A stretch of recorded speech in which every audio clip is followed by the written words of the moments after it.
Hey everybody, thanks for joining me for this video, streaming live here in a minute on Facebook. I'm gonna have to figure out, well, I know how. I'm gonna have to get the ability to stream on not just Facebook, but on YouTube. So if you're watching this on YouTube, if you're new to the channel, my name is Aaron Tomlinson. I'll talk a little bit more about who I am in a minute, but if by the end of this video you like the content, I would sure love it if you'd subscribe, share, hit the like button, comment, all that good stuff. So Sunday mornings, since the pandemic started, I've been doing live videos on Facebook, and last few weeks I've been sharing them here on YouTube, and the response has been amazing. I'm sorry I don't have time right now to get to live videos on Facebook. I don't have time to get to all the comments.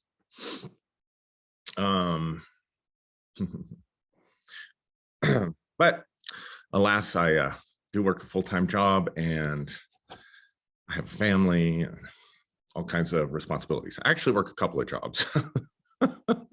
Feels like I'm working all the time. I've always got something to do. Good morning, Dawn. Hi, Chad. Some people logging on. Give people a chance to get on here. Give me just a second.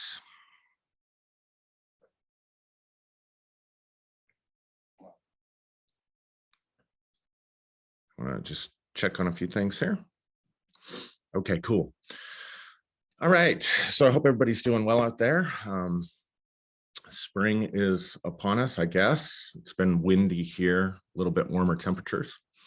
But today I want to revisit something that we talked about a couple of weeks ago. And I want to talk about 3 levels of consciousness, and just consciousness in general. I'm going to talk about the mind. I want you to consider the fact that you are a mind. I know this is contrary to a lot of what we're taught in spiritual circles. You are not your mind and all that stuff. And I agree with that, but I want to come at it from a different angle. And I want you just to consider, and with the wind blowing, I've got a little bit of allergies going on, so my eyes are watering a little bit red, but we'll get through this. I want you to think about the fact that you are a mind primarily. That you primarily are a mind. That's the first thing I want you to think about. You are a thinker. You are a conscious, sentient being. That's what I mean when I say that you are a mind primarily. Now, as a mind, you have the ability to create. In fact, your mind is constantly creating. Your mind is constantly doing something. Your mind is constantly active. And the way this works is that you and I, what we experience as our physical reality, what we experience as our physical reality, what we can see, what we can touch and taste, this cup of coffee here that says good morning, that looks like a blue cup of coffee and has coffee that tastes really good. That feeling of it, the warmth, the taste, the smell, all that stuff is in your mind. So what's happening is that you have a body with 5 physical senses, right? And these physical senses are all connected to the brain. I've been struggling with some pinched nerves off and on in my life. Recently had a little bit of an issue with one, and when the nerve up here gets pinched from too much working and too much repetitive motion and too much sitting and not enough exercise or stretching and that kind of stuff, my fingers down here get numb. And they get numb because there's an interruption with the nerve. So what I'm sensing out here isn't able to get to my brain. So everything you feel is wired into the brain. Everything you see is wired into the brain. Everything you hear is wired into the brain. And all that's coming in is like waveform information that the brain then is a master at organizing. And what it actually does is it absolutely creates the sensory perceptions that we have and then feeds it back to us. So if you think about it this way, everything that's coming in is information that's coming in, and your brain is a giant interpreter of that information, and then it spits out something for you to read, and what you actually live inside then is what you're reading, or what you're living inside is the image of reality that your brain is giving to you. So in other words, my brain is giving me the image of a blue cup. Now, whether or not it's a actual blue cup in its existence, or what it exists like before the information gets to the mind and gets interpreted, whatever it might taste like before the information, before it touches my tongue and the information gets to the mind, and the mind interprets that information and gives it back to me, who knows? The point is that your mind is constantly creating these images, these interpretations, these models of reality, and giving them to you. And you and I then are making decisions based on that input or output, based on that output from the mind. So that's the first thing. Everything then is mind, essentially. And you and I are a mind. Now, I want you to think about this, that everything in life can be boiled down to decisions, to choices, that we make the choice to get up in the morning. We make the choice, take a shower. We make the choice, drink coffee. We make the choice how to wear our hair, what clothes to put on. We make the choice to get in the car and go to work. Everything is a series of choices. As I'm talking right now, I'm making choices about every single word that I'm saying. And we don't think about this a lot. We don't think about the fact that life is a series of choices. So you are a mind that's got all this information, and everything that you perceive as being without or coming from without, like the coffee, like watching me, like listening, everything that you perceive as coming from without, and everything that you perceive as coming from within. So you could say that my words are coming from within me, right? Because there's nothing out here telling me what to say. I'm not reading something. I'm speaking very spontaneously. I'm speaking as the words are coming up from within me. And so, and as I'm speaking these words are just representations of the larger concepts that I have inside my mind that are coming up within me. So we have this perception, we have this idea of a within and a without. But in reality, all of it is mind. And so based on that, that common perception that we have, we could say that all of it is mental. So I want you to get that idea that we live in this mental universe. I'm going to keep saying this. You are a mind. By that, I mean you are a conscious, sentient being. And our entire life is made up of a series of choices. Gosh, my eyes are really watering. Sorry. Is a series of choices. Little choices. Now, within this complexity of the mind, when we think about choices, there are free choices, conscious choices. You could call this the free part of the mind that's able to choose something. Like, for example, choosing to get on today and talk,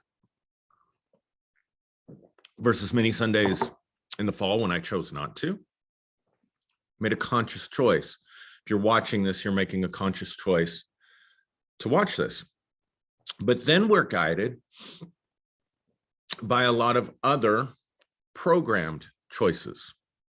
In other words, choices that are already made and settled and operate as programs inside the mind. You could think about breathing as a great example, because there's a part of your mind that keeps you breathing. There's a part of your mind that keeps you breathing. I'm going to come back to the breath in a minute. And you're not conscious of it until you're conscious of it. That's why breath is such a great example of this. In other words, you could think about it this way. There were choices. Everybody breathes. Let me say it this way. Everybody breathes in a pattern. Some people breathe faster. Some people breathe slower. And I'm talking about when you're not thinking about it, when it's just on autopilot. Some people breathe deeply. Some people breathe from their stomach. A lot of people breathe more from their chest. And you see their chest moving when they're breathing, right? And that's not a conscious choice, but in fact, a choice is being made at the subconscious level, or there'd be no variance in it. Now, the conscious mind, what I'm calling the voluntary mind, you could call it voluntary mind and involuntary mind. The involuntary mind, thank God, keeps me breathing throughout the day so I can focus on other things and use my voluntary mind to make other choices and decisions. But I can take control of my breathing by just becoming conscious of it. I can stop and hold it for however long, or I can decide to take a deep breath.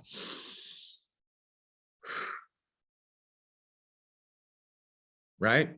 I can decide to inhale and exhale longer.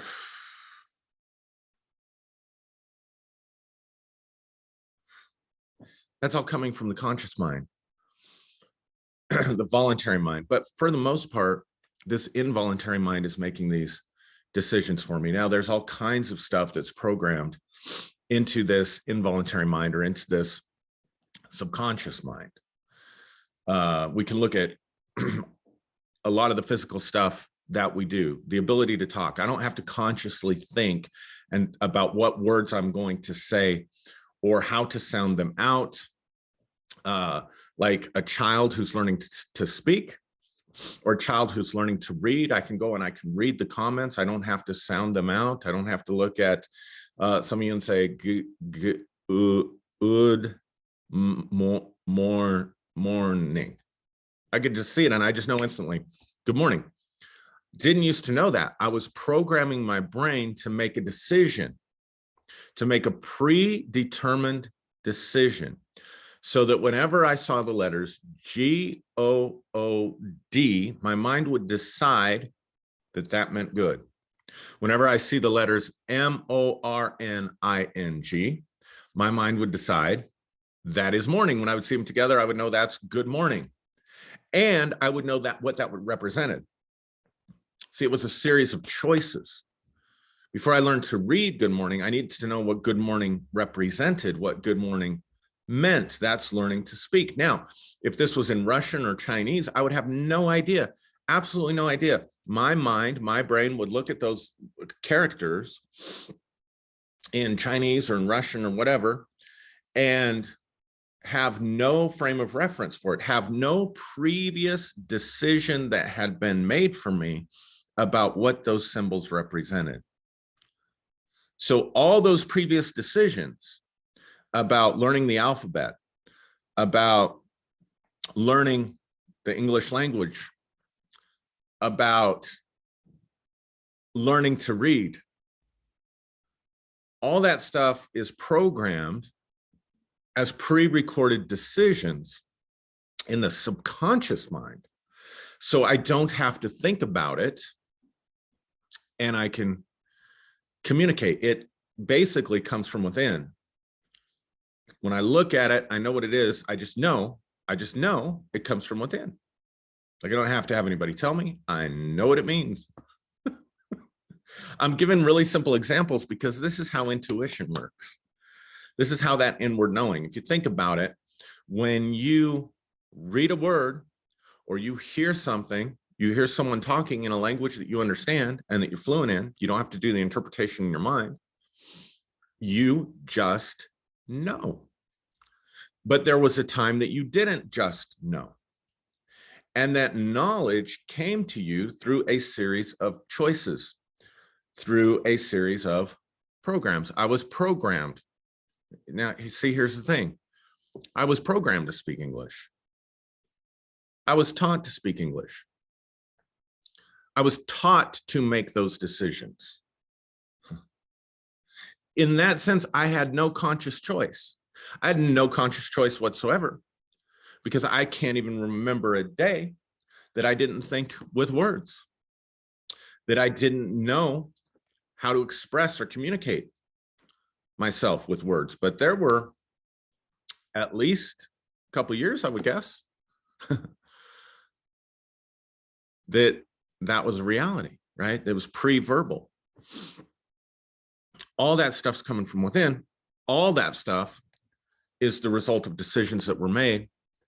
And then all this stuff that's going on exists in the category of the voluntary, or what we call the conscious mind, and the involuntary, what we call the subconscious mind. Now, in the subconscious mind, there is an unconscious mind. I don't like that term, unconscious. Let's just keep subconscious. Here's what I mean. There are things that are embedded in us from decisions that we are completely unaware of, that we have no awareness of at all. And by not having awareness, okay, so there's two levels. So when I look at good morning, I don't really have a choice to not understand that. I can't see anything else out of that. I can't stop my mind from looking at the letters GOOD, MORNING, and translate immediately good morning. That's the meaning that comes up immediately. And I can't make it not do that. So it's a function of the subconscious mind, right? So now choice has been taken away from me. You know, if we'd have had choice at 2 years old and said, I don't think I want to learn English, Mom and Dad. I think I want to learn Spanish. And I'm choosing to be immersed in a Spanish environment. I'm choosing to go to a Spanish school. I'm choosing to go to a place where I don't hear any English. Then my programming would be entirely different. But once it's there, right? It's just this inward knowing that comes with it. Now, on another level, when we think about programming, on another level, there are programs that are given to us. There are decisions that are made for us about how we are going to think, about what we are going to think, that are given to us every bit as much against our will as the language that we speak. In other words, there are ways of thinking that we are completely unconscious of, that were given to us as programs. They were given to us as programs. And these programs operate just as automatically, but they're more hidden. So let's look at it this way. You could say that there are certain mental frames, ways of thinking about the world, ways of believing about the world that are given to us, that are cultural, that we mimic, that we copy. In other words, what happens is that my parents didn't really sit down and have English speaking lessons with me at 2 years old. They just talked in English. They talked to each other in English. I'm surrounded by a world where people communicate in English. And all I did as a brain, as a mind, was I learned how to copy that. In other words, I put a copy of that, I put a recording of that inside of me, copying what they were doing. And once I could copy what they were doing, then I would simply spit out, my mind would simply give me the copy of the world that was around me, and that determines the limitations of my ability for communication. I told the story Friday night. I'm not going to tell it again, but I told the story Friday night of the first time that I was in Russia. And I was in this place, I was by myself, my translator wasn't with me, and I had to communicate the fact that I had to go to the bathroom, and the bathroom door was locked. And so I was able to, it was in the middle of the night, my bathroom door was locked. I guess I'm going to tell it again. My bathroom door was locked. I was able to wake up the security guard. It was just a security guard, no one at the front desk in the hotel. I was able to wake up the security guard, but I'm limited in my ability to communicate with him. There's a barrier that I have to transcend if I'm going to be able to go to the restroom, but I don't know his language. He doesn't know my language. So those are about the only times in this illustration when it comes to language that we are pushed to the point of the unknown. That we're pushed to the point of the unknown. I didn't know exactly how to communicate. I knew my words and language probably wasn't going to work with him. Now, I had my iPad, I had access to the internet, so I used Google Translate. Just handed it to him. That was a decision. But notice, I had to get to the point of the unknown, and then I had to wrestle with the unknown, and I had to transcend the unknown by making a new decision and finding a new way of communicating something as simple as, where's the restroom? Or, can you help me? My door is locked. Can you give me the key to get me in to the restroom? Simple everyday thing, something we do every day when we're traveling or something in an English speaking world. But when we get immersed into a world where they don't speak like us, we don't have the copy. I don't have the copy of Russian. So I need to communicate something, but I have no way to produce that from within. So I get to the point of the unknown. I get to this 0 point, I like to call it. And then that forces me to think differently, forces me to problem solve, and forces me to do something to get outside of the parameters of my mind and solve a problem, do something else. Now, so I end up copying. So if growing up in the United States, people would get sick, I would get sick. And what people do when they get sick, they take medicine, they open up their cupboard, they take medicine out of their cupboard, and they take their medicine. They go to their doctor. Well, nobody asks why we do this. I mean, you don't ask it 3, 4, 5, 6, 7, 8, 9, 10, 11. Why do we do this? I mean, maybe you do, but I'm just thinking about my own kids, you know. They get a fever, we give them Advil. They don't ask questions. They have allergies, we give them allergy medicine. They don't ask questions. We take them to the doctor, they don't ask questions. They don't ask why. So now there's a copy of how we do sickness and how we do health.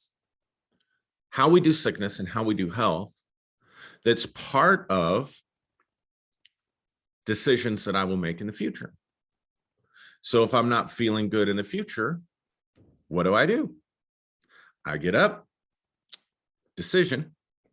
I get up, go in the cabinet, pull out Advil or whatever, pop it in my mouth, drink the water.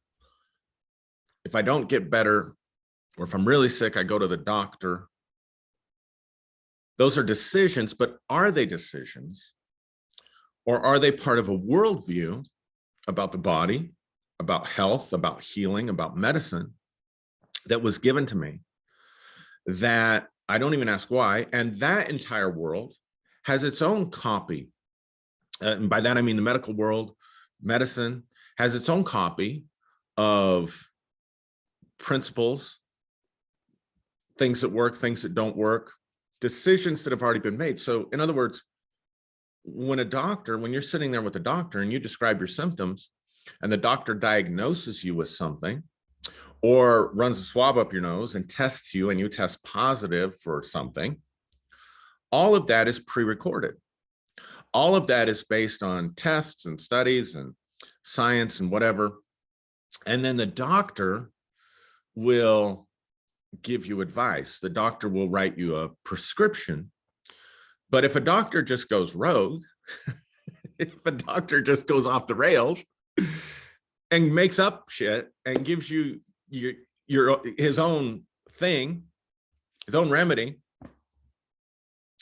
then he could lose his license. You know what I mean? Like if you go in with strep throat, for example, they're going to ask you if you're allergic to antibiotics. If you're not, they're going to write you a prescription for antibiotics. You're going to go to the pharmacy. The pharmacist doesn't have independent choice. He can't just decide to put steroids in there or Valium in there or some psychotropic drug in there.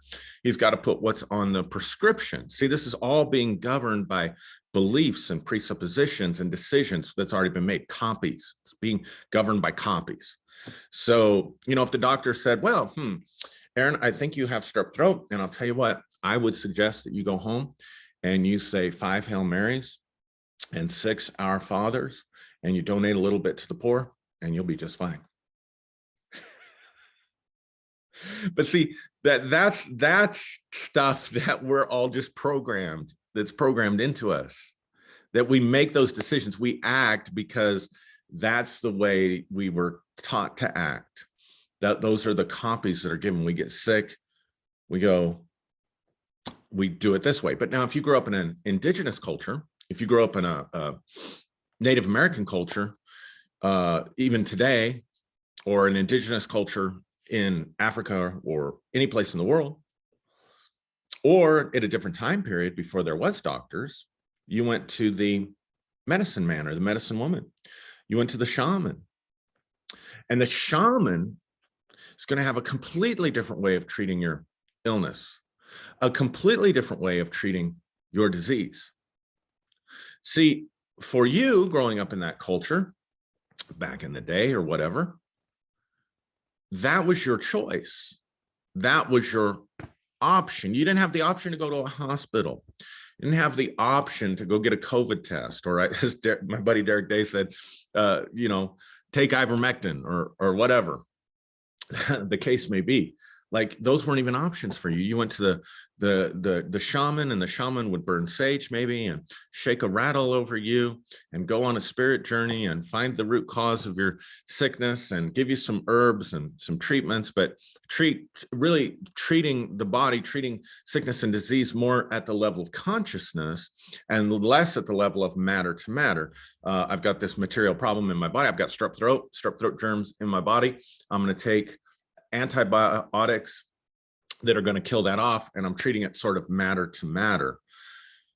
We don't even think about that. Now, the contrast of these two worldviews are built on a larger presupposition that is a cultural agreement, just like the language that you speak is a cultural agreement, but you didn't choose your language. Your language is given to you, and now subconsciously you speak it, consciously and subconsciously. Just like you may treat your body sickness in a certain way based on the collective agreement of the group around you, there's an even larger overarching collective agreement that says that the body is material and materialism is all there is. And we're stuck in Newtonian models of thinking, Newtonian models of thinking. So we're given a Newtonian model of the world, a Newtonian model of cause and effect. And by Newtonian, what I mean is we're given this model of the world that perceives cause and effect only as matter acting upon matter. Johnny hit the ball and the ball went sailing, right? So that level of cause and effect. Whereas perhaps there's a totally different way that the world works. People prior to Newton, going all the way back even to Greek philosophers and before, believed that the causes lay within the mind, that the causes lay within past lives, that the causes lay within emotions, energy. If you go to the East and you look at Oriental medicine, the cause of your liver disease isn't necessarily that you ate wrong or drank too much alcohol or got hepatitis. The cause of your liver disease is you're holding on to too much anger, you're holding on to too much bitterness, you're holding on to too much resentment. And we can't treat the liver without treating what's coming from the mind. That sounds crazy to Western medicine. So now we've got even larger frames that we're unaware of, even larger frames that get programmed into our subconscious. Now, let me bring all this home and make it kind of simple.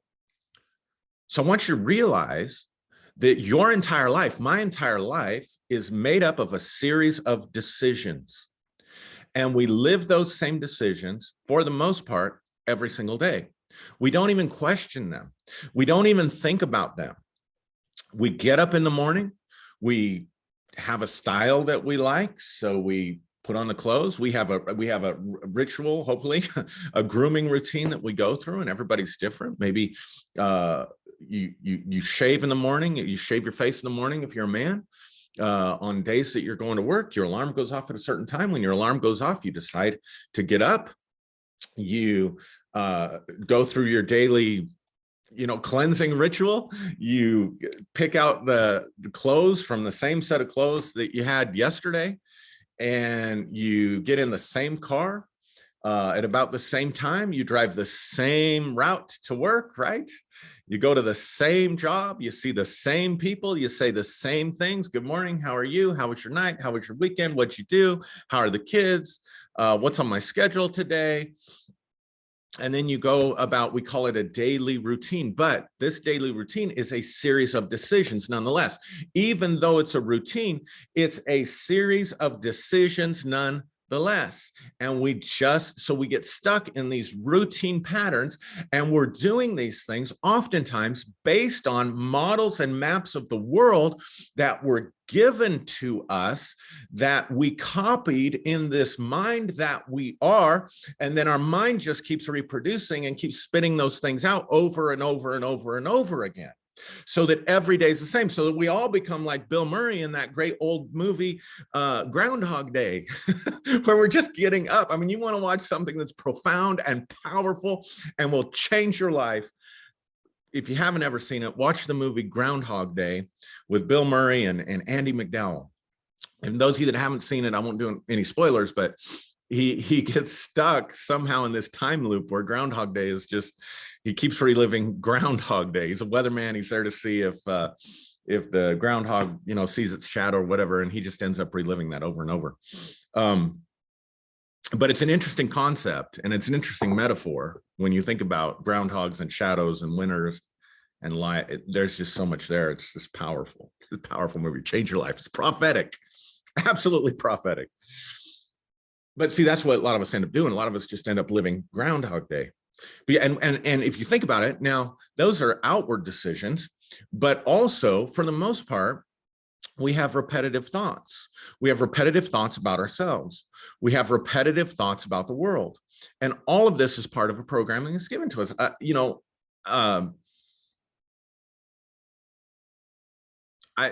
I didn't get up and go to work for a long time. I worked for myself. I developed multiple streams of income, all kinds of stuff. Buying and selling things, buying things cheap, selling them higher, anything to generate an income. But I came from a family where my dad went to work every day. But my dad owned the business. My dad was self-employed in that sense. Some people, the only thing they know is working for a living. They don't even know how to think outside that box. So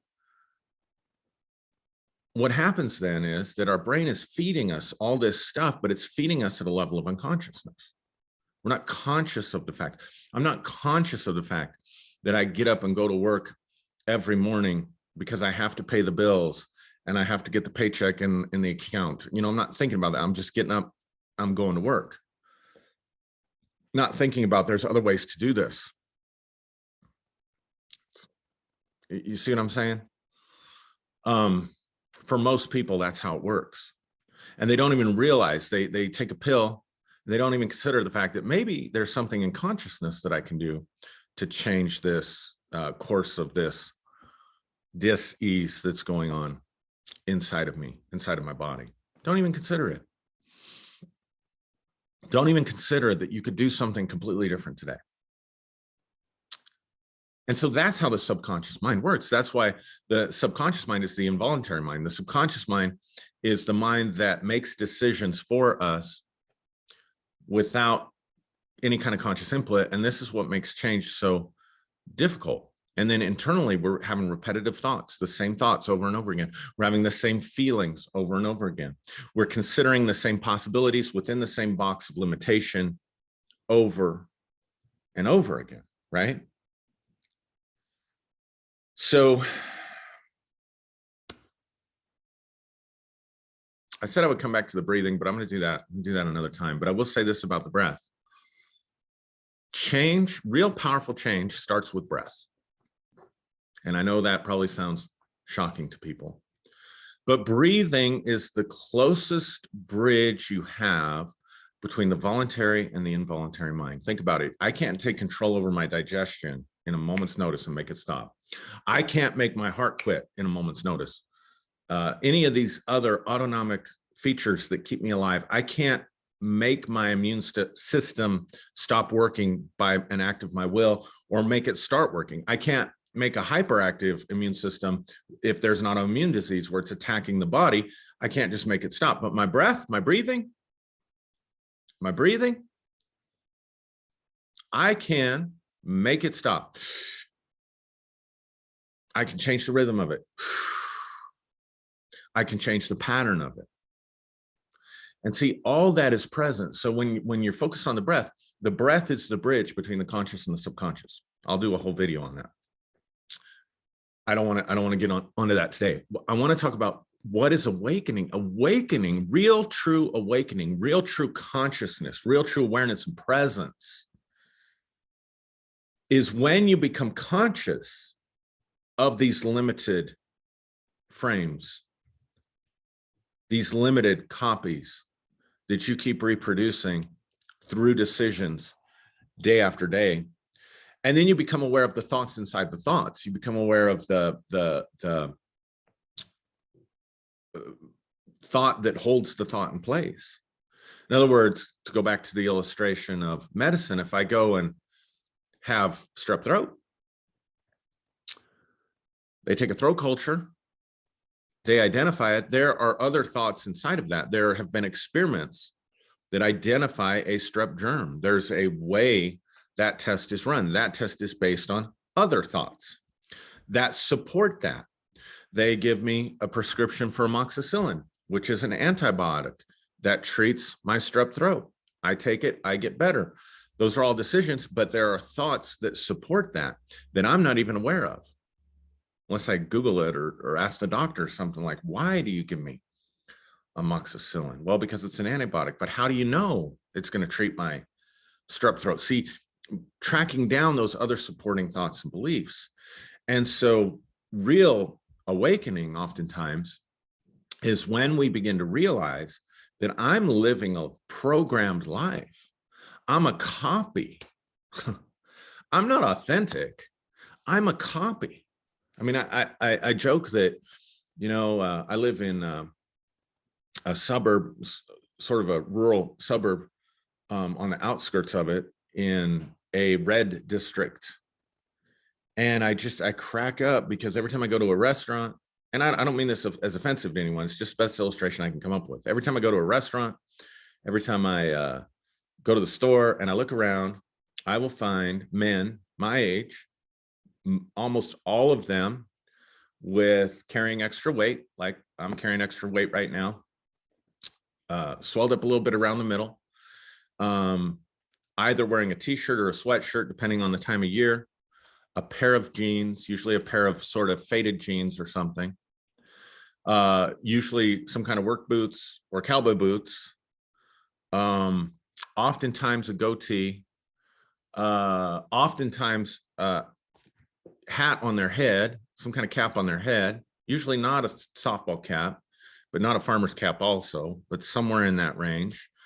And almost all of them have a pair of Oakleys. And all the guys are like this, right? And they all get in their Ford F-150s or F-250s or whatever. Like, seriously, like you pull up in the restaurant, like there's trucks everywhere. And I sit there and I look at their horrible sense of style, in my opinion.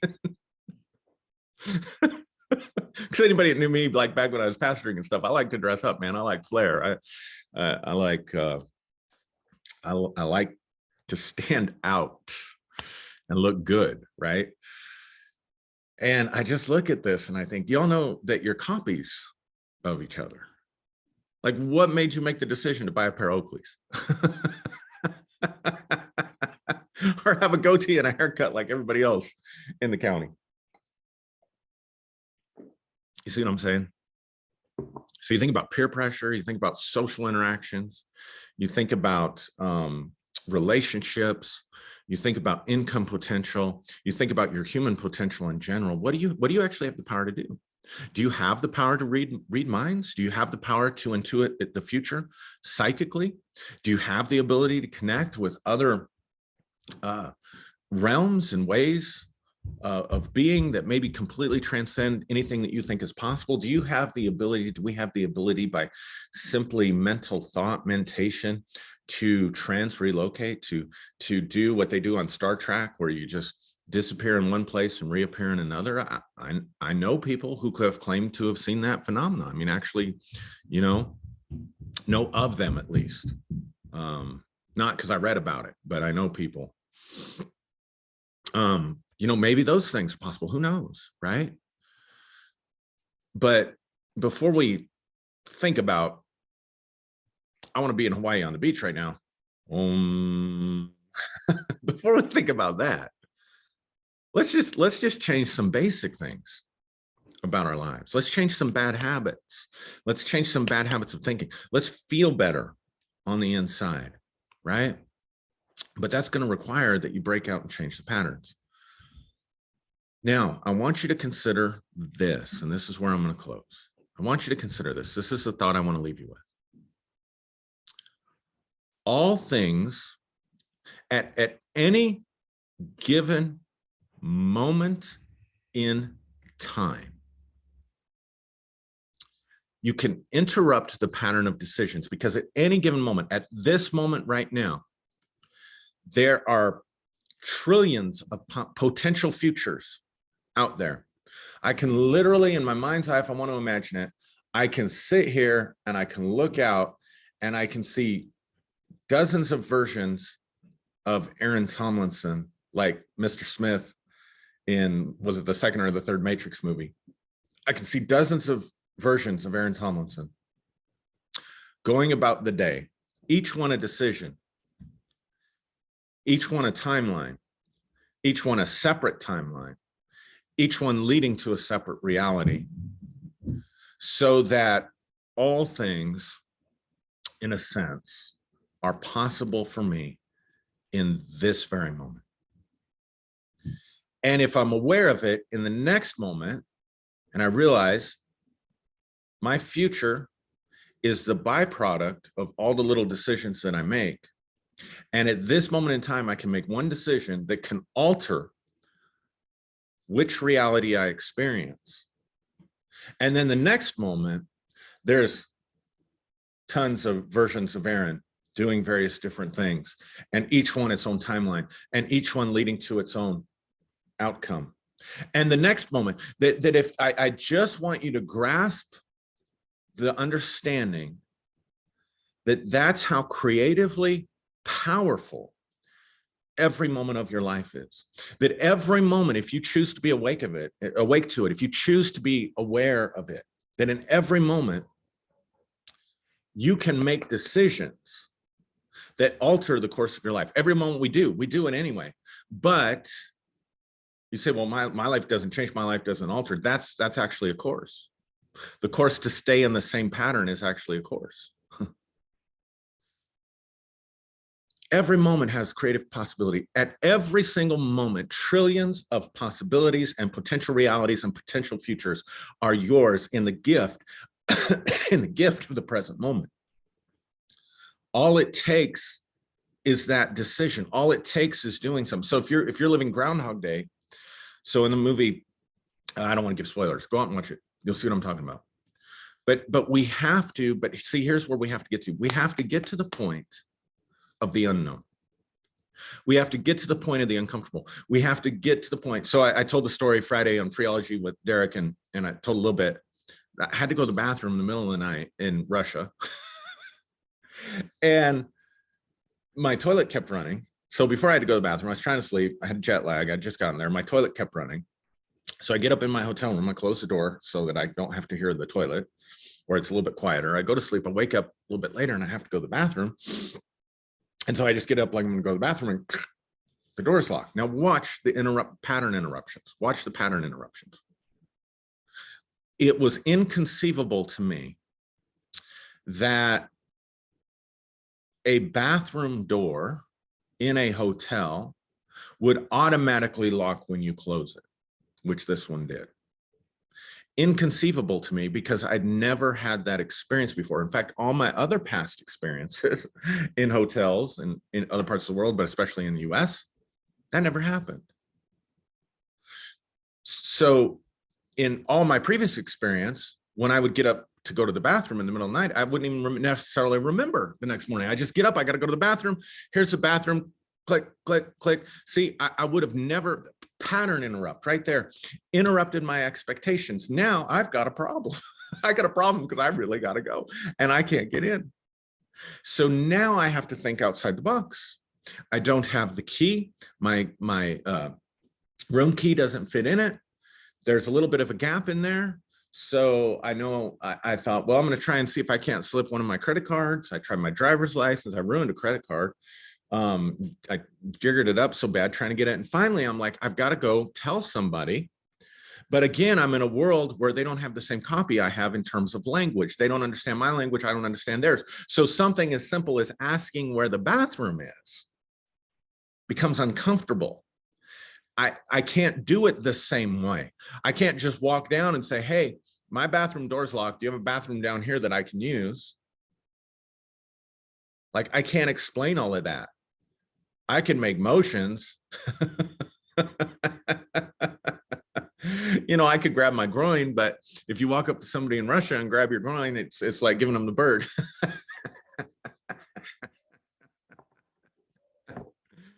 So I went down, I found the security guard, but you see what I'm saying? Like everything I knew wouldn't work to solve this problem. I couldn't solve it in the ordinary way. I had to do something out of the ordinary. So I had my iPad and I thought, okay, I can type in to Google Translate, I need to use the bathroom, my door's locked. Popped it in, got it. A few minutes later, I was relieving myself in my own hotel bathroom. Simple illustration, but I want you to bring this on a larger scale, that sometimes what we take for granted is what's keeping us locked into a future or into a life or into a reality that's making us unhappy and miserable. And we're just doing it on autopilot because that's the way it's always been done. Sometimes when we get to the unknown, when we get to the, I don't know, my door's locked. I didn't expect that. My pattern's interrupted. I don't know what to do. Now I've got to start thinking outside that box. That programming doesn't work anymore. That copying doesn't work anymore. This is a new situation. See, I couldn't do it the old way because it was no longer a copy that made sense to my mind. And so in that moment, I had the opportunity for something new. And so I had to think, oh, I've got to find a different way to do this. So I'm trying my credit card, tried my driver's license. Damn it, I'm going to have to see if I can find somebody to help me. How am I going to communicate it? Am I going to try to use body language?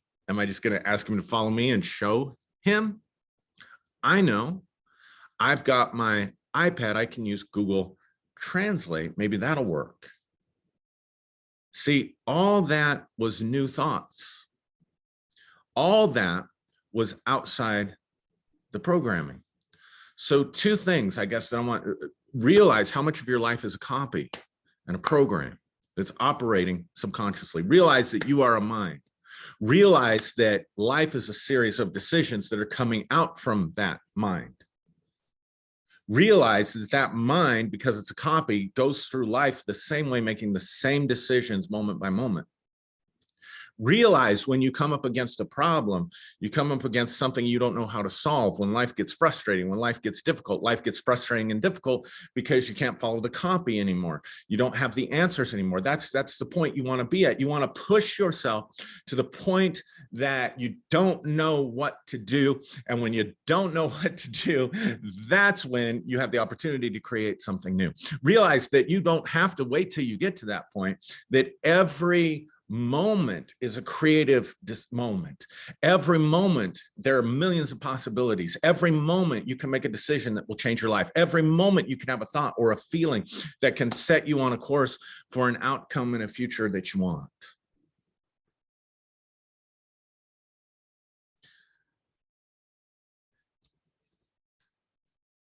And when you realize that, think about it. I can get up from this place. I can decide I'm not going to work tomorrow. I could decide I have enough money in my bank account. I could decide, you know, we're flying someplace, or we're going to get in our car. Well, I don't know. Maybe I don't have enough money, the price of gas, but theoretically, I'm going to get in my car. We're going to drive to the Pacific Ocean. We're going to go up north. We're going to go see Seattle. We've never seen Seattle before as a family. We're going to go see Seattle as a family. Okay, guys, nobody's going to school tomorrow. Nobody's going to work tomorrow. Climb in the car. We're going to put it all on a credit card. We got 3, 4, 5 credit cards that we haven't tapped into. We got an application yesterday for one. We're going to fill out all these applications, and we're going to go live the life on credit. And when we're tapped out, we're going to file for bankruptcy and start over. Sounds somewhat appealing, doesn't it? That's a choice I could make. That's a choice I can make right now. I could decide I'm tired of my job. I could sit down, I could Google, look what other kind of jobs are out there that fit my skill set or that I might be a good match for. Could decide that we want to go have an active day together as a family, or I can decide I just want to relax and watch TV today. See, each one is a totally different future timeline. But most of our decisions we make on autopilot. So when you wake up in the present moment, you realize I'm a mind. As a mind, I can change. I don't have to stay stuck in this involuntary pattern. I can make a change, and I can make any change I want to, and it could lead anywhere I want to go. But you see, now watch this. Let's say that I did say to my family, we're going to jump in the car. We're going to take every credit card that we have. We're going to jump in the car, and we are going to go exploring the US for a few months. I'm not calling into work. Kids, you're not going to school the rest of the year. You got the rest of the year off. Let's go. Now, do you feel or hear all? That's a major pattern interrupt. But do you hear and feel all the arguments against that? Remember those supporting thoughts I was talking about when I was talking about medicine? Those larger frames, those mental frames. Oh my God, you can't do that. My God, that would be irresponsible. What are you going to do if? What happens if?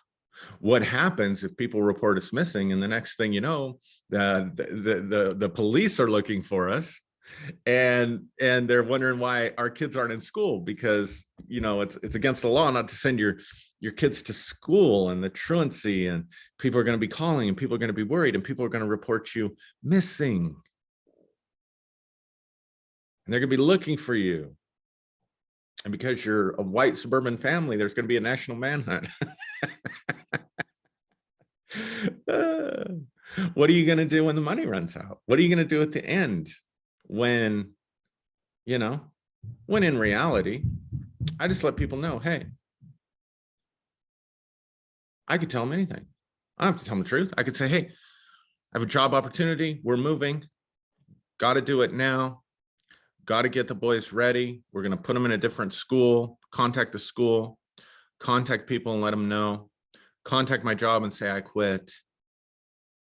And then I could get in the car. We could go do this touring and this exploring. We could put it all on credit, take out bankruptcy. And I know based on my skill set, I could get another job. And we could start over and we could be okay. But see, I come up against all those other moral beliefs. Oh, that's irresponsible. Oh, that would be immoral. That would lack integrity. That would be unfair to your children. That would be, take out bankruptcy. Well, then you're just a taker. You're just, you know, you're basically stealing that money from the credit. See, moral objections, not conforming to the pattern of the world and what they expect, but also not being a copy. So I hope that helps. I'll come back and do something on breath. I really want to talk about that because I do think that's the key to profound change that we can do. But, you know, we'll come back and we'll talk about that another time. Hope this was helpful for you. Hope this was a blessing. Let me go back and look at some of the comments. Not a lot of comments here this morning, at least not that are showing up for me. Mostly good mornings.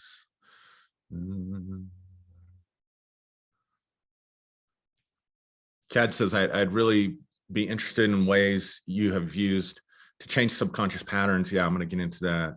In addition to breath work, I feel like I've got to create a good understanding before I get too much into those things, but I'm going to do that. Sounds like growth when you operate. Robert says it sounds like growth when you operate outside the programming. Absolutely.